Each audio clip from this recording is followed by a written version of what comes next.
Salut à toi, aujourd'hui on se retrouve pour une nouvelle vidéo. Aujourd'hui je vais t'expliquer comment faire face à la procrastination. Pour commencer, si tu regardes cette vidéo, c'est que tu sais exactement ce que tu dois faire mais que tu ne le fais pas. Tu reportes, tu repousses, tu te dis oh plus tard, c'est bon, ça peut attendre, et ci et ça.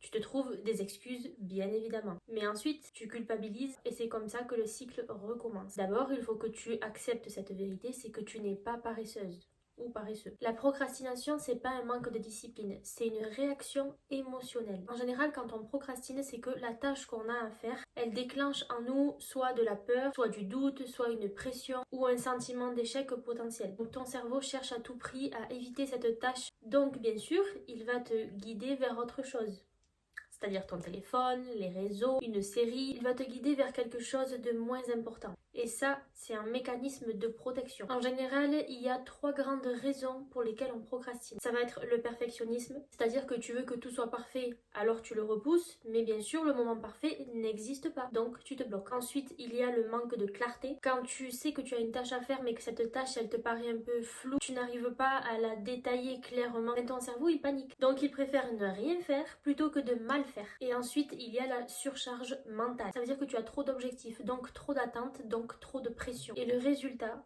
c'est que ton système, il se met en pause. Il faut que tu arrives à comprendre ta cause principale. Parce qu'on ne combat pas la procrastination avec de la force, mais avec une stratégie adaptée. Donc, concrètement, comment tu peux faire pour faire face à la procrastination? La première chose, ça va être de réduire ta tâche au minimum. Tu vas arrêter de te dire je dois tout faire et tu vas te dire je commence la tâche pendant 5 minutes. Et ça, c'est bien parce que le cerveau accepte ce qui est petit. Et le petit truc, c'est qu'une fois que tu as commencé, en général, c'est très rare que tu abandonnes de suite. En général, on continue plutôt sur notre lancée. Ensuite, il faut que tu clarifies l'action suivante. Je te dis pas de clarifier l'objectif final, je te dis de clarifier l'action qui suit. Et ça, c'est astucieux parce que plus c'est précis, plus c'est facile. Ensuite, il faut que tu arrives à séparer ta personne de ta performance. C'est-à-dire que tu dois comprendre que procrastiner ne fait pas de toi une personne incapable. Et sache que la bienveillance envers toi-même, c'est un accélérateur d'action. D'ailleurs, avant de te dire la dernière étape, sache que j'ai créé un e-book totalement gratuit et c'est un e-book anti-procrastination. Dans ce e-book, je détaille les mécanismes mentaux de la procrastination. Et il y a également des exercices simples qui te permettent de passer à l'action sans te forcer. Donc si ce e-book t'intéresse, tu as juste à le télécharger gratuitement en cliquant sur le lien dans la description de cette vidéo. Maintenant, on va passer à la dernière étape qui est d'installer une nouvelle relation à l'action. Mais le but, c'est de ne plus jamais rester bloqué dedans. Sache que les personnes qui avancent, ce ne sont pas des personnes qui n'ont jamais peur. Ce sont des personnes qui agissent même dans l'inconfort. Et pour finir, chaque petite action compte. C'est-à-dire que